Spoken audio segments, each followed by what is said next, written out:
Impro Theater and the cast and crew of this online performance would like to take this time to honor the indigenous peoples of the ancestral and unceded homelands we each inhabit, and to consider the legacy of colonization. In Los Angeles, we pay our respect to the Gabrielina Tongva peoples. Impro Theater supports the promotion of an anti-racist world, where we recognize diversity, equity, and inclusion as central to our values. We are listening, learning, and growing. We invite you to join us in taking action wherever we can to create a more just world. Hey everybody, thank you for joining me for Impro Talk today. Jordan R. Coleman is an actor, an improviser, and an all-around great guy. And you may know him from Snowfall on FX, Physical on Apple TV+, A Million Little Things on ABC, Shameless or Speechless. And here he is, ladies and gentlemen. Please welcome Jordan R. Coleman. You are Jordan R. Coleman because there is another actor named Jordan Coleman.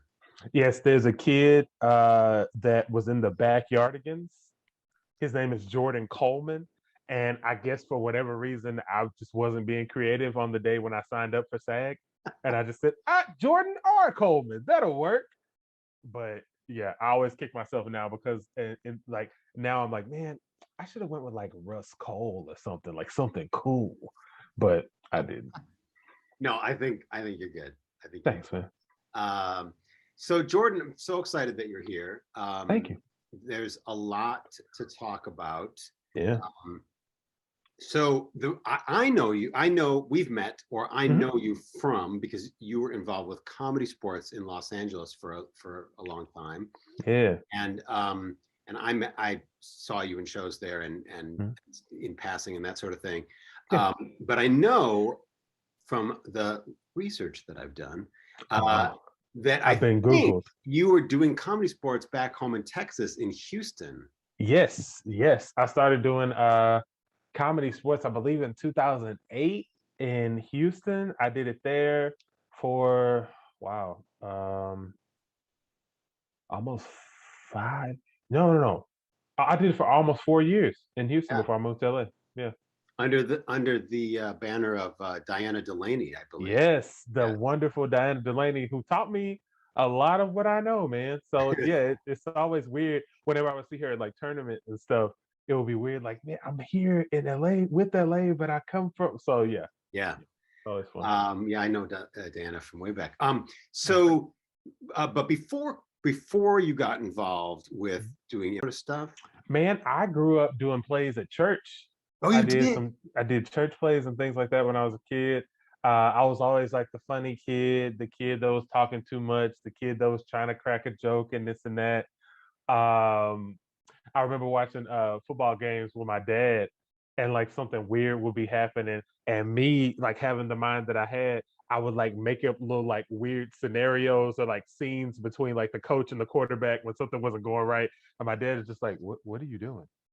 And would you be doing their voices? Yeah.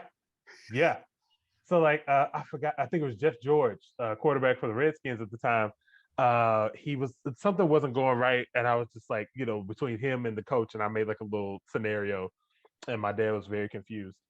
So it was something that was in me from an early age, man. So Texas, I mean Houston and Texas more, I guess more specifically, is the football capital of the living world. For sure. So did you know as a really little, did you want to be a football player from being a little kid? Dude, but from the time I was 7 years old, I was going to play football. You couldn't have told 7-year-old Jordan R. Coleman, that he wasn't going to play football. And my mom was somebody that was definitely like, yes, you can do it. And that was what I thought I was going to do until my junior year of high school when I started acting. So when you're going back real quick to the doing voices for the coach and the player on TV, when you're doing that kind of thing and cracking wise at church, were there like plays where you had to learn lines at church functions and that kind of thing, or? For the most part, it was like it was more singing than anything. The one play that my aunt will always bring up is like it was a child's part but they needed a kid that could hit a particular like high note in this song, and 5, 6 year old Jordan was the kid. Yeah. So I remember doing stuff like that, like vacation Bible school type stuff, where we would learn, you know, lines here and there, but Yeah. nothing too extensive. But that is where I guess I got my start. Yeah.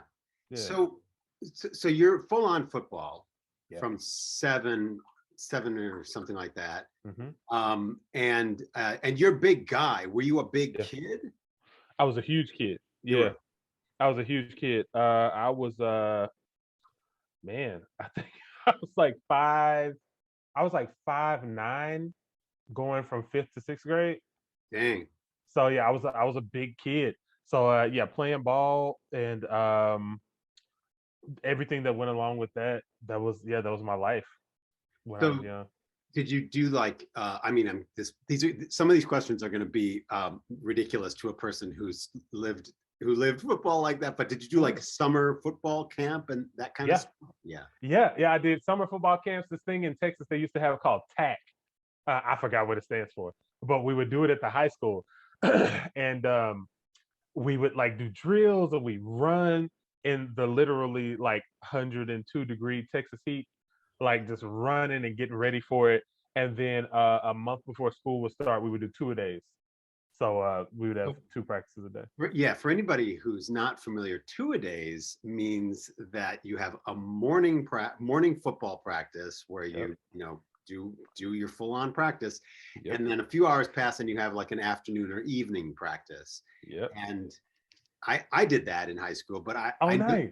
Yeah, well, I wasn't a star, let's say. But I just remember the only thing you could really do in between, and back in my day, the only thing you really do in between is like take a nap, eat food, maybe play video games for a minute or something. But so I'm guessing that was pretty rigorous. Yeah, it was. Yeah, it was exactly what it was, man. We would get there at about 6 a.m. We would have, man, I forgot exactly what it was. It was like a 7 to 9 or 7 to 10 practice. And then we would have the heat of the day. Then we would have like a 4 to like 6 or 7 practice. So in between, you can kick it. Well, I might have my times wrong because you had maybe about 3 hours. So you could kick it. Most of us just ate food, hang out in the field house, stuff like that. But it wasn't a heck of a lot of times, but it was a nice little break. When you think about it now, it's like, what was the point of us having 2 practices? But excuse me, I really think it was just like a traditional kind of thing. Because it was allowed. Yeah, exactly. We do it because we can. Oh man, high school football. And I'm guessing that it was like Friday Night Lights kind of stuff. I mean, like it was probably very. Did you go to was it a big high school? Yeah, it was 22-5A, which are the biggest high schools in Texas, and we had a ton of kids. It wasn't quite like in West Texas, because West Texas, literally the town will shut down and that's it. Like if you're not at the game on Friday, I don't know where you are, kind of thing. But we definitely had a ton of people at our games. It was a big deal, and it was definitely like a Friday Night Lights kind of scenario. Yeah. And I think I read that you were an offensive lineman.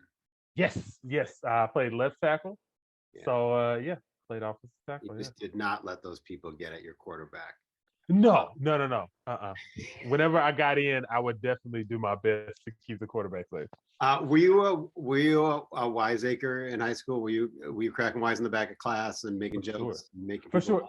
A ton of talking, a ton of joke cracking. I feel like going back to sports, like the place that I really found myself was in the locker room. Like, talking trash with dudes, really just having fun, making jokes and things like that. And at the time, I never really knew how much that would translate to comedy.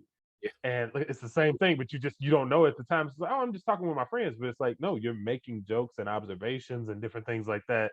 And that's comedy. And you're also, it's safe because you're with your teammates or whatever and your friends. Oh yeah. And you know the edges of the boundaries of Yes. And when you're purposefully pushing past. Yes.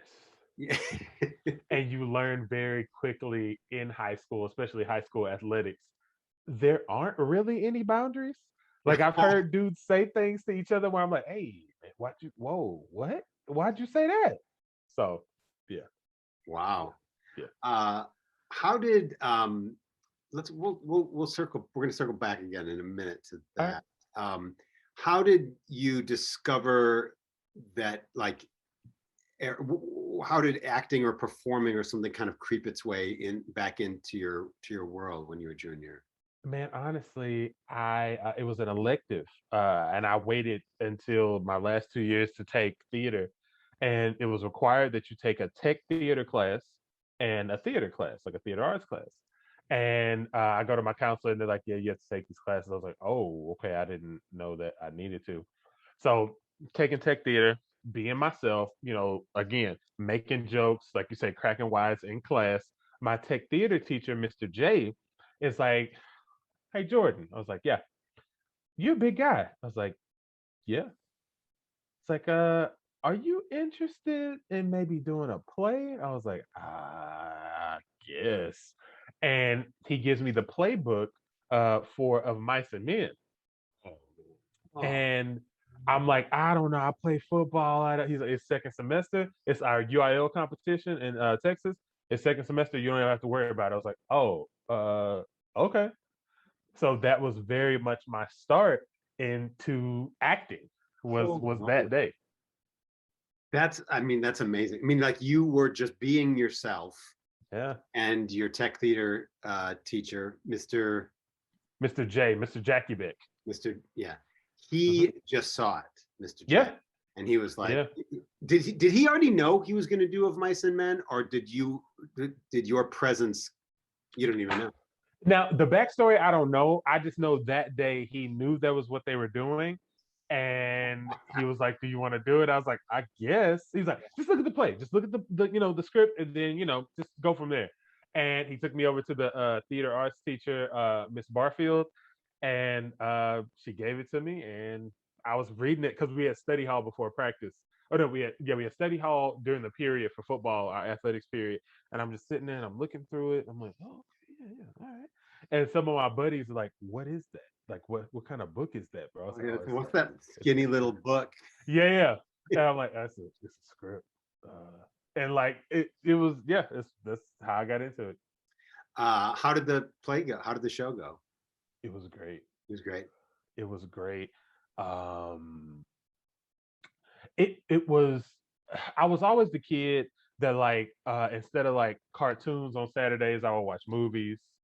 Like I would, sometimes watch cartoons at times, but I would watch movies, and my sister's like, "Why are you watching a movie at like 8 o'clock in the morning?" I'm like, "I don't know, I want to."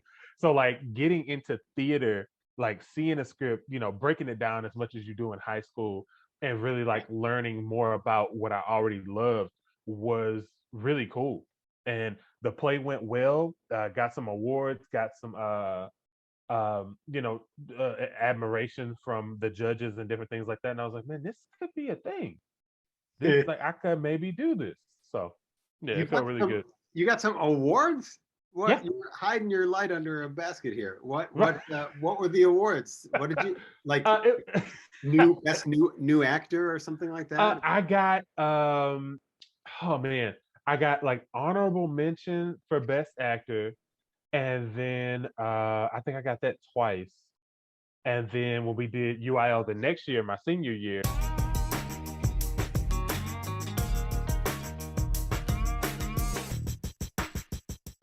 I got best actor the day that we were eliminated, and then I got like all-star cast is what they called it. I got that as well for Um, I'm Not Rappaport.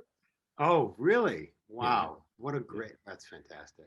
Once you knew you were doing the play and you hmm, made the decision, yeah. um, you probably had a couple of months before rehearsals or whatever started, and football Uh, was still going on because football has a long season. right. Um, did was anybody hassling you, or were they like, whatever, do your thing? No, I didn't get any hassling, and I actually skipped some football practices to go to auditions. So I'll be like, "Oh, coach, I'm sick, hurt, whatever," and I'll be like, "I need to come in late or something like that," and they'd be like, "All right." So, but from my actual friends and teammates, I remember one dude was like, "So you in a play?" I was like, "Yeah." Like on stage? I was like, "Yep." All right, yeah, I'm gonna come see it. I'm gonna come see. Like it was like the wheels were turning. Like, wait, how can you do both? But there Yeah. was never any oh, that's this or that's that. Like it was all support. Also, you were probably the biggest guy at school or one of them. Definitely one of the biggest So, dudes in school. so Yeah. people weren't exactly in a position to push around the offensive For linemen. sure, for sure. Um, yeah, that's great. That's so great. Mhm. And so it went well enough. Did you start auditioning for other things right away, or did you? How did it work? Like how much positive feedback was just doing the first play? Well, that first play, it was a ton of positive feedback, but I was still kind of in the dark as far as like how it worked. And with football, my first semester, when they were doing, I think they did 2 plays the first semester, I wasn't available. Yeah. So I did Of Mice and Men my junior year. My senior year, I did the Heidi Chronicles, which was just a regular play. And then I did the UIL play the next year, which was I'm Not Rappaport. So a couple more started coming in. But as far as high school, I only did 3 plays. Yeah. And outside of high school, outside of school Mhm. plays, were you suddenly like kind of thinking like, oh, there's community theater over here or anything like that, No, or was it just strictly for school? it was strictly for school. And I honestly still, like, I didn't know how it worked.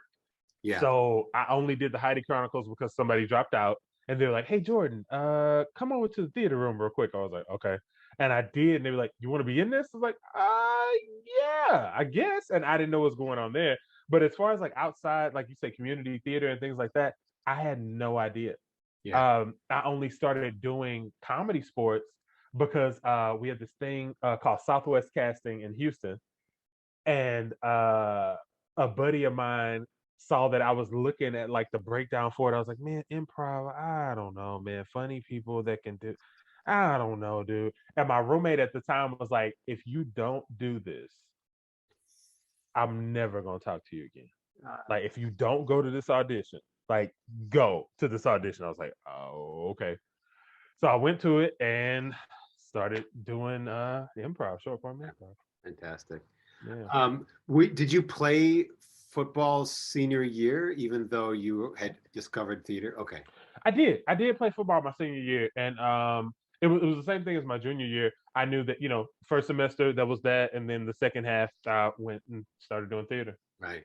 And Yeah. how are your family and non-school friends sort of dealing with this like sudden emergence of like, or I guess you'd call it like they knew who you were and your sort of like your personality, but now Yeah. you were actually channeling it into a specific thing on stage. Like how did they react? Man, again, it was very supportive. I remember my mom, my mom and my sister came, and we the what was it? I think it was the district. We did our performance at our school, then we advanced the district, and my mom and my sister like drove out to it.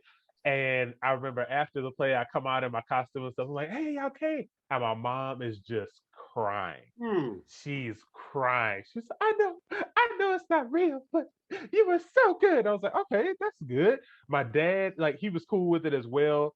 But honestly, inside at school with sports and all that, and people on the outside, it was very supportive. Yeah. Oh, that's Yeah. fantastic. You do the Southwest audition thing, and did Comedy Sports just say like, boom, you're in, let's do it, let's go, like right away, or how did that go? Yeah, I mean, yeah, the way we did it in Houston, we had everybody come, and we did like the initial audition. You do the first audition, they go in the back in what we call the swing room where we warmed up and all that stuff. And they're like, "Oh, we just need to deliberate for a second. We'll be back." So they go back there, like all the alums and people that currently were on the main company, they would talk and then they come back. They will make cuts. You do it again. Like you do another audition, different games, different things like that. Okay, we just need to go talk for a second. They go in the back, do it again. And after 3 rounds, I was in. Like we were on the PIT, so we were the players in training. And then I think after 2 weeks of being a player in training, because everybody had to go through that, I was on the team. I was on the main company. I hope they served you running back to the back to discuss and talk about. No, nothing. No, Wow, that is really that's harsh. no, no. Um, But we I'm got gonna paid for shows, so I can't really I'm, complain too much. I'm going to write a letter. Is what I'm going to. During that time, did you start? Did just doing that show cause you to look around Houston for other things to do, or were you just sort of happy at home there? Here and there, I would kind of look for things, but nothing too serious. Until we had a long form team as well, and we got invited to a kind of like a local theater downtown to perform. And in that performance, it was pretty. It was a good performance. People were laughing. It was a good time. But there was a dude in the crowd named Mel House, and he hits me up on Facebook Messenger, and it's like, "Hey man, I got this thing. I want you to be a part of it." And I'm like, "Okay." And come to find out, this is a show that he was making in Houston. He's a local producer, writer, director in Houston, and he was making this show called The Placeholders, and he was doing it specifically to give people like SAG eligibility. Oh, nice. So that was the only thing that ever came out of like me performing and getting into a production. So other than that, like I would look here and there, but nothing too big ever really came out of it. Well, that's what a great opportunity to get SAG eligibility out of doing. For sure. That's really For sure. cool. And which actually really nudged me to move out to LA. Yeah. How did that process go? Like for you, had you been thinking about maybe leaving Houston already, or what? How did that come about? Man, honestly, I didn't really have much, like I hadn't put too much thought into leaving Houston until I got the SAG eligibility. I knew I wanted to act. I knew actually I knew I wanted to continue to do improv. I want to keep doing improv and like, I guess maybe I could do some acting or commercial. I don't know. And in Houston, it's really only one talent agency that I knew about. And once I got the SAG eligibility from the placeholders, another buddy of mine was like, "Man, you can't really use this here. Like, you gotta go. Like, it's either gonna be Chicago, New York, or LA. So, I mean, it's up to you, of course, but like, you got to get out of here. It's not a lot of places to use this." So, with that, I started kind of doing my research. I had a few friends that lived out here, and then I made the move. I saved money for about a year, and then I moved out here. Yeah. Yeah. And you'd probably already, I'm guessing that you'd already met some of the Los Angeles comedy sports folks at like the tournaments and things like that. Actually, my first year going to tournament, I was here. So I came out for a visit. I came to visit Los Angeles to see how I felt about it.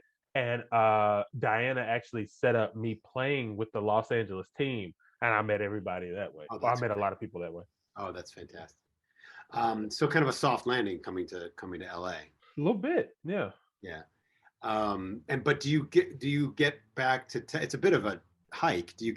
Have you been able to get back to Texas frequently enough to see family and that? I would usually get back once or twice a year. So like, I go back for like the holidays or different things like that, or just to see people and stuff. But for the most part, I've been here, man. I've been here most of this 8 years. Duking it out. How did it go? Like you get to LA, you start doing comedy sports and that sort of thing. You're SAG eligible. Uh-huh. Did it feel like it took a minute to kind of get attention from agents and opportunities, or? Honestly, man, once I got here, I got to Los Angeles. I stayed with a buddy for a minute. I moved into a house with another friend of mine, just like staying temporarily.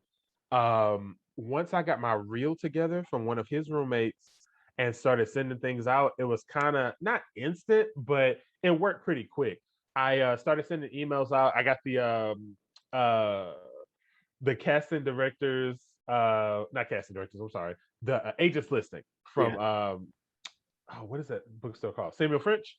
Sure. Yeah. When Samuel French was around, I got the agents listing from there, and I started sending out the reel that he cut together for me, my resume, and the little like headshots that I had, and I sent out about 15 to 20 emails, and I got about 8 back. Like 8 people hit me back, and yeah, then it kind of hit the ground running, man. Before that, I got on LA Casting. Oh no, I got on Actors Access, and I did like this little thing with David Spade for his last comedy special. And after that, probably about 2 or 3 months later, got an agent. Dang, good for Yeah, you. yeah. And what was the like? I'm thinking like you had placeholders and you had probably some other stuff from Houston. What was the thing in LA that let you know like, all right, was it? I see you did a mini series Yeah. in like 2016 where you did a bunch of episodes. High School Cupid. What Yeah. was that kind of a thing that said like, all right, I'm in the right place, or was it? Honestly, man, the thing that let me know I could do it, oh, dude, the thing that let me know I could do it was kind of, again, was comedy sports. Yeah, yeah, Was doing comedy sports, getting laughs there, not only with the caliber of talent that is at CSDLA, but the audience. Like that audience has seen, I mean, they've seen IO, they've seen Impro, they've seen Second City, they've seen UCB. Like it's not like when you're in Houston, you're the only game in town. Like yeah. like CSD Houston, I think it's maybe one or two like very small places to do improv, but those are the only games in town. So coming here and performing here and getting the reaction that I did, that kind of made me think like, okay, this feels a lot like home. I feel like if these people are into what I'm doing, I think I can do all right here. So Nice. that gave me the confidence I needed to continue to move forward. So then it's just a matter of time. It's just a matter of Yeah, like getting, batting percentage, slugging percentage, for sure. getting into auditions and that sort of Yeah.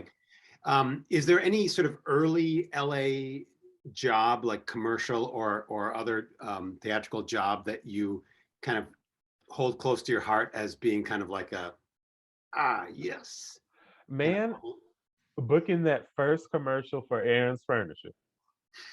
It was for Aaron's Furniture. I said no in English and in Spanish. Well done. So it was two different commercials, which I didn't know at the time. And doing that on set, and like really that was my first real job. And I was just like, I don't know what's gonna happen, I don't know what to do, but okay, like here we go, like this is it. I would say that. And I was in a boy band with Funny or Die, I think in 2014. Mhm. And that was another like real taste of like Los Angeles. This Yeah. is it. You Yeah. audition, you may get it, you may not. And I remember like they were going through the cut process because it was very much like American Idol, but it was like these. I think the girls were like 10 to 13, and they were picking a boy band. And I very much had a talk with myself backstage, like, okay, this is it. This is what you wanted. Like either you're gonna get it or you're not. Like this is the business. And I feel like that was something also that made me like, okay, I can do this. Like I have the temperament for it. I think like I can take the rejection if it comes. So yeah. Was your audition scripted for the Funny or Die thing? No, it was all improv, man. All improv. Yeah. That's great. Um, Yeah. and all right, so then things start picking up. You're Yeah. doing. Did you do improv and sketch at other places in LA? I did shows. Like I did a show with Andy Crocker at Second City. I would do shows here and there, like IO and UCB. But as far as like school anywhere else, like I never gone anywhere else to get like actual improv teaching. Was that the Waiting for Godot show that you did with Andy, or was it? No, I did Weenie something. Hold on. It was like her like director show. Give me 1 second, I'll tell you. Right, okay. Yeah. Um, Andy Crocker is a big Los Angeles comedy sports She is star fantastic. legend. Yes. Also a director, also a teacher, also a writer, Yeah. and a bit of a improv hero, actually. Hey, I hate to call a timeout on this. Can I use the bathroom real quick? Yeah, yeah, man. Yeah, Thanks, yeah, man. I'll be right back. yeah, sure. So the show I did with Andy Crocker was called I Dream of Weenie. It was a sketch show, her director show at Second City. I dream of Weenie. Yeah. And so you've got your LA improv home, and you've got an agent, and you're auditioning, and you're doing stuff. Does it seem like it's time to like start teaching? Does it seem like it's time to start coaching people, or are you happy kind of being an artist like you are? If I'm being honest, man, I have never thought that I was somebody to teach anybody or to coach in any way. Like I've never felt that that was me. Like in Houston, I taught our 101 class once, and I don't know. Like I don't know. I never thought it was for me. I never thought that that was my calling. Yeah. Yeah. Well, maybe one day. Maybe. You've got that very positive, warm personality along with the talent, and that's a good quality to have in a coach or a teacher. Thank you. So you get start getting TV work. Forever I Feel Bad. You get on Speechless, and then you get a recurring role on A Million Little Things. Yeah. I imagine that was pretty rewarding because you've done recurring stuff before, but it's a little bit of a bigger deal. Yeah. Yeah, Man. Like because you know you're coming back for another episode. Mm-hmm. Does it? It seems like it would feel comfortable. Like oh yeah, I know these people. They know me. We're Does it have that kind of familiarity feeling to it? Yeah. It definitely did. And everybody being so nice and everybody being so welcoming, especially with it being the first season of the show, it made it super easy. Yeah. Getting to like go up to Canada and like you're in a hotel and like, oh yeah, they're gonna give you this and we're gonna do that. I was just like, oh, okay. And it was weird. It was really weird, and but in a cool way, because like you actually feeling like, okay, I'm really doing this. Like I'm yeah. So it definitely was like a step up in my career. I love that you have this theme of like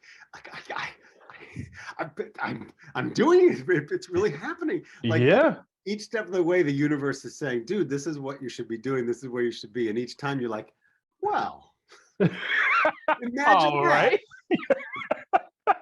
Yeah. Was that in Vancouver? A million? Yes. Yeah. Yeah, they shoot in Vancouver, and it was a really cool experience, man. Really cool I hear experience. such great things about that city too. Yeah. Um, A lot of nature. Yeah, it's very eclectic. A lot of a good mix of people. It's really cool. yeah. Did you have any time to like, go see stuff or go to good Well, restaurants or anything like that? I got some time to go to some good restaurants there. I haven't got to do as much of the nature stuff as I would like to do. Yeah. So that's definitely something that I want to get into because it's a lot of like nature parks and hikes and different things like that around there. So I'd like to get into that more. So then you've got show offs. You've got Shameless. Did you Yeah. did you shoot Shameless here in LA? Yeah, Shameless was here in LA. Yeah, And how was that? That's a big it show was also. it was great. I was actually shooting with Luis Guzman, and it was crazy because it was a short little thing. It wasn't like a huge scene by any means, but again, people were super welcoming. They were very nice. I remember that. Let me see. Yeah, William H Macy. I shot with Luis Guzman and William H Macy, and it was just like business as usual to them. But I'm like, oh man, I know you from it, and I know you too. And I keep that stuff inside, and I really very much try to treat co-star roles, guest star roles, whatever. Like we're co-workers, like we work together. So I'm not gonna like freak out and say anything or anything like that. But they were super welcoming. They made it very easy, and it was a really good time, man. It was Those are nice. two guys. Those are two guys who've done so much stuff that, like, you could forgive a person for freaking out, like, because Yeah. those guys have done so much stuff. Yeah. Both of those Yeah, guys. for sure. Were they cool? Were they nice to you? Were they? Super cool. Yeah. Super cool. After we shot, they both were like, "Hey man, good job." And William H. Macy is like, "Hey, great job, man. I'll see you again." I was like, "Oh, okay." Like, will you? I mean, because you could. You can have me back if you wanted to. So, but yeah, it's just those little moments like that are cool and, like, great experience, but are also they very much solidify for me, like, again, like you said, hey, I can do this. And, like, while the universe is like, yes, you're doing Yes. it. But yeah, I still have those moments like, yeah, all right. So also in 2019, you book a big job. You book the series Snowfall. Yeah, man. You come in series after they've done 2 seasons. Yeah. Mhm. So, but you're in the first episode of the third season, so they're not Yeah. messing around. They want to establish your character, Yeah. and you're kind of this. When you're introduced, you're kind of like this bodyguard or henchman, part of the crew, for one of the rivals. It's a drama, but Yeah. it's kind of got elements of a procedural crime and like Law and Order, forgive the Yeah. expression, kind of For sure. aspect to it, complete with like crooked, double dealing FBI guys and Argentinian drug dealers, and then Yes. like Los Angeles, rival drug retailers.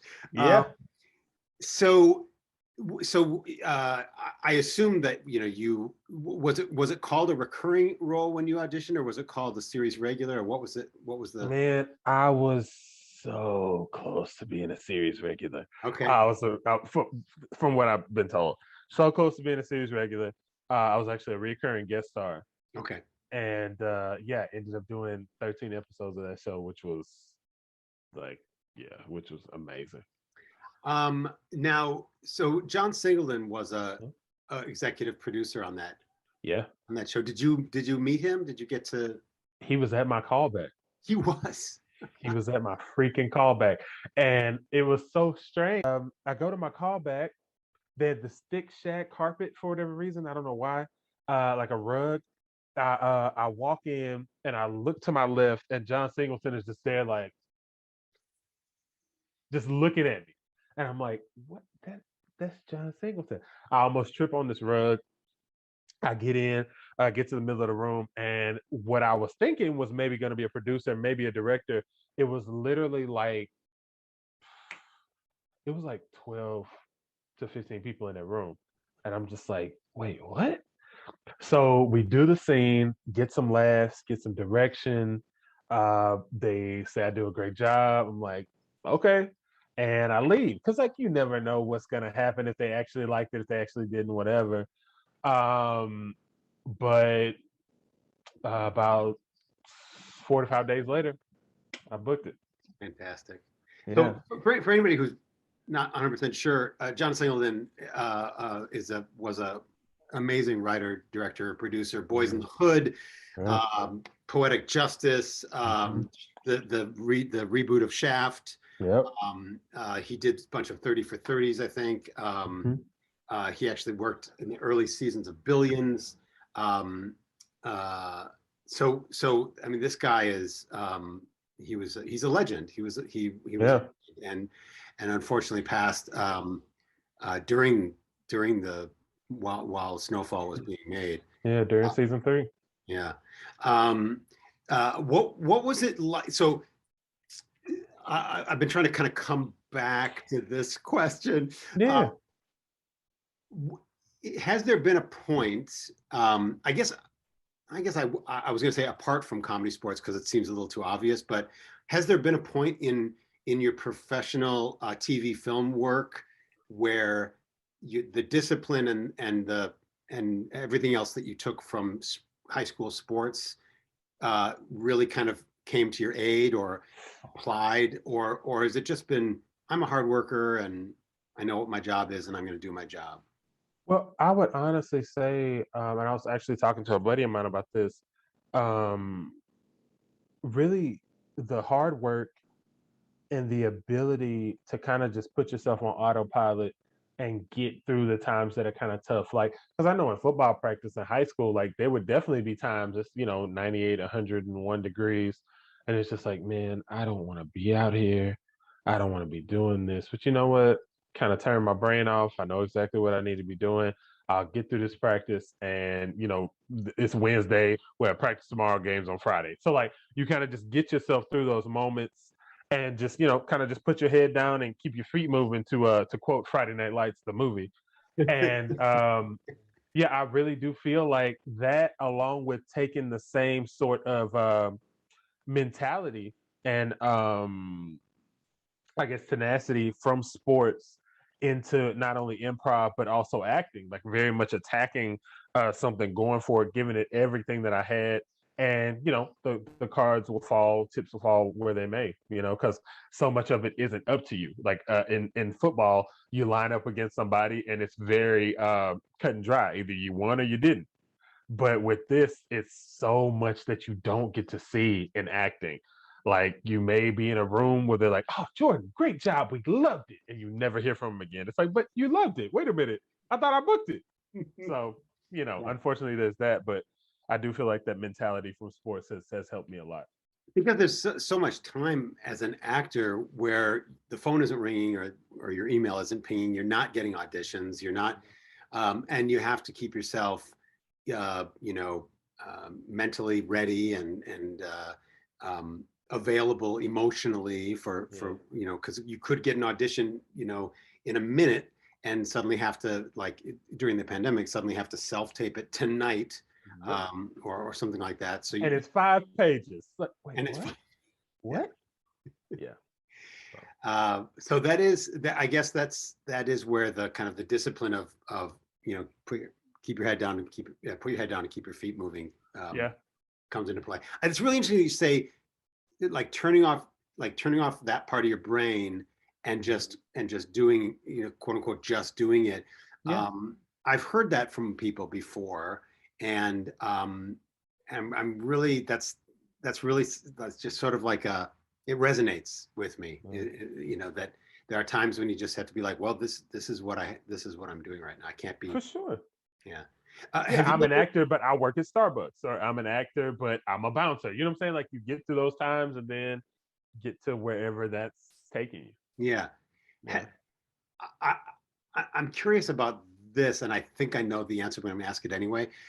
When you move from Houston to Los Angeles, and you start going to auditions for whatever commercials and or TV and film work and stuff, and you're sitting in the waiting room with other guys who are about to go read for the same role that you're reading.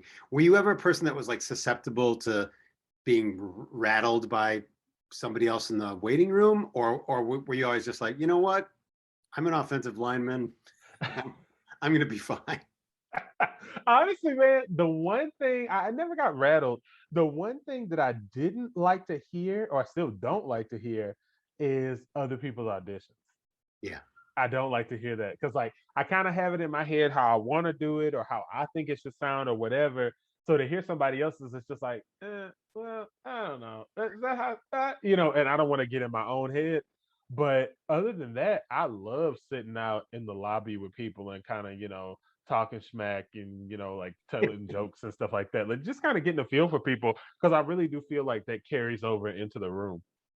You audition for the big guy a lot. So do you audition with other guys that you see at the same audition? Like Yeah. you do. Yeah, for sure. And it's weird, and it's something that I really didn't know until I experienced it.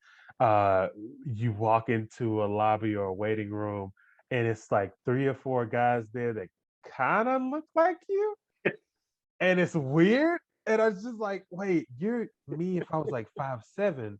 Wait, you're me if I wore glasses. Wait, what? You're Oh, you're me if I was 5'7". You're me if I was wearing glasses. yeah, and it was like weird to me at first. It's like, okay, I guess this is just how it goes, especially when you're going in for like guest star roles and things like that. But yeah, at first it was kind of strange, but yeah.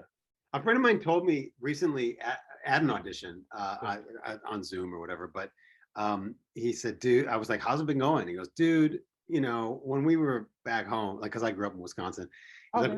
when we were back home, we were the only guy that looked like us. But now that we're in Los Angeles, there's 10 other. They got their choice of which version of you they want. Right. It's pretty funny. And I think it's interesting that you said the same thing. So do you take away from, apart from just the how rewarding it must be to be on a show for so many episodes,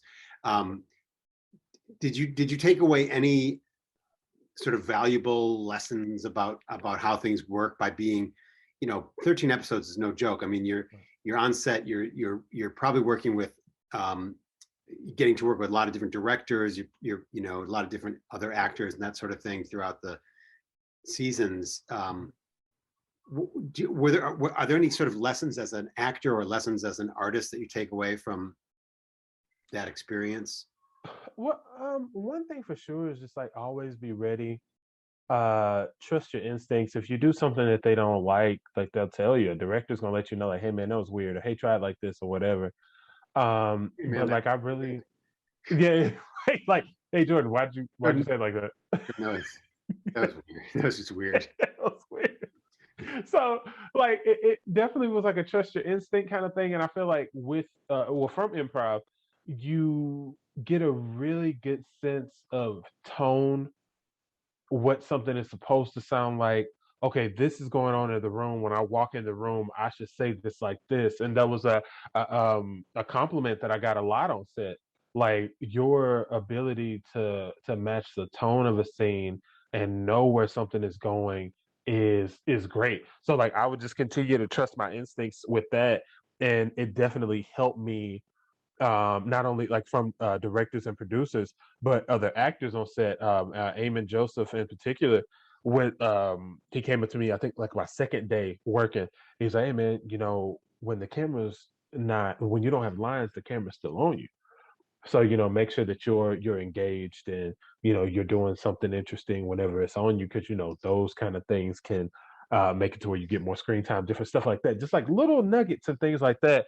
And again, like John Singleton, who was on set every day since I started working with the show, him just sitting watching rehearsals like in Video Village and stuff like that, and being around him, like he would sit there, he would watch the monitor, and every so often he'd be like, "That's it. That's the scene right there." And like just like getting little bits of game and knowledge from those guys was something that definitely helped me along my journey. Cool. Yeah, Well, that's experience. I mean, that's information that you can only get from experience, I think. exactly. Witnessing that, having somebody say like, stay engaged, because that's how they're going to use you on camera, and that's how they're going to Yep. use you in the future. Yep. Critical, being able to see that. Mhm. And then you did you've done a couple episodes of Physical. Do you think that's going to yield more episodes? What do you think?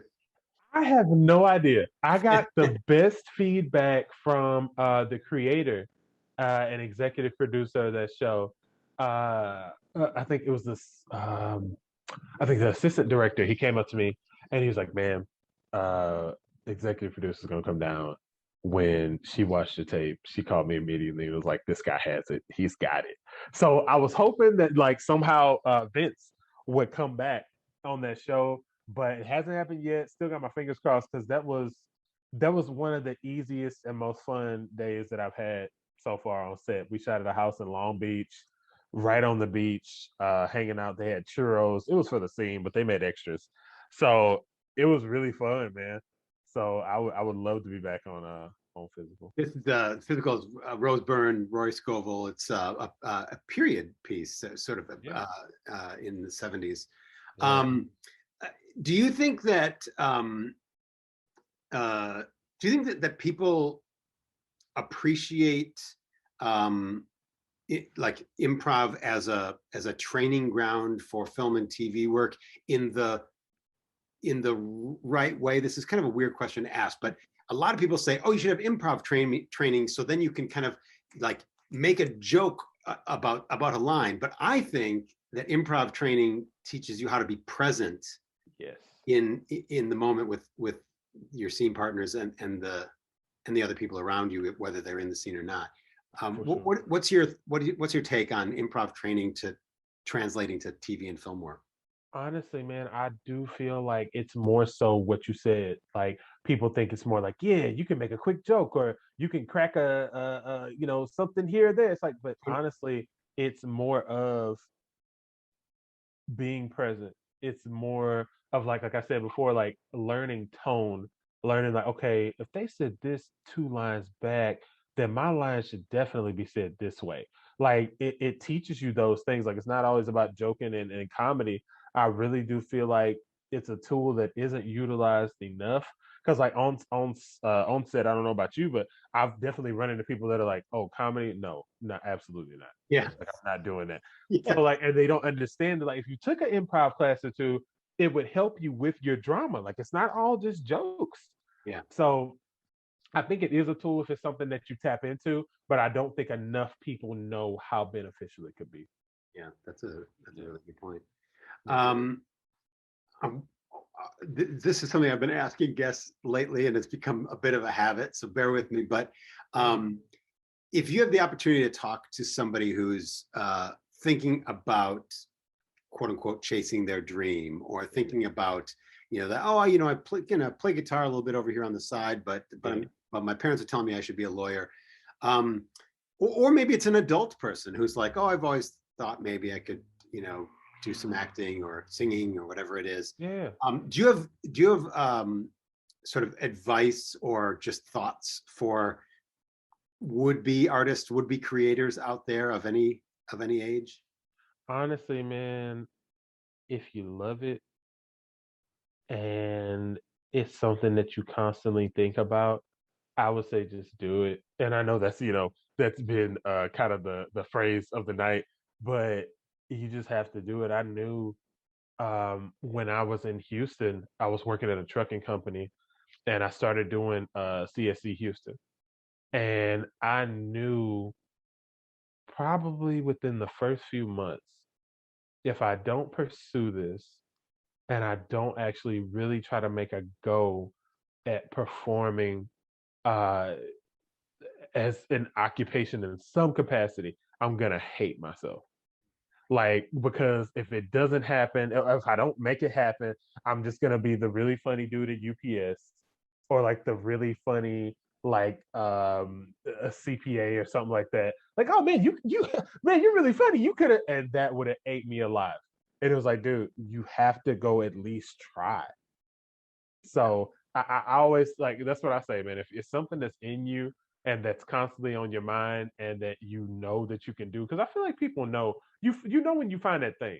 Whether or not you pursue it is up to you, but you know when you find that thing that really gets you going. So I say just do it. I don't care what age you are. Just go for it. And maybe somebody will just hand you the script for Of Mice and Men. Maybe. Maybe. Well, Jordan R. Coleman, my friend, thank you for joining us tonight for Impro Talk. Thank you for having me. Jordan, you could see him. I see you've got something called Life in Long Beach. Is that? I did like a tiny little voiceover thing on okay. that. I actually, I don't even know if I can say that. Can I say that? They're doing a reboot of Monster High on Nickelodeon. Really? And, yeah, I'm doing a voice in that. And I actually went and I shot episode 10 for A Million Little Things. Oh, so I went back on nice. that for season 4. So yeah, I got a few things working, and yeah, some things that we can look forward to. for sure. Yeah, waiting on the next big role, man. And also, for those of you who don't know, Jordan is one of the most recent company members at Impro Theater. But for now, thanks, Jordan, and thank you for watching. And we'll see you next time. Thank you. Thanks for having me.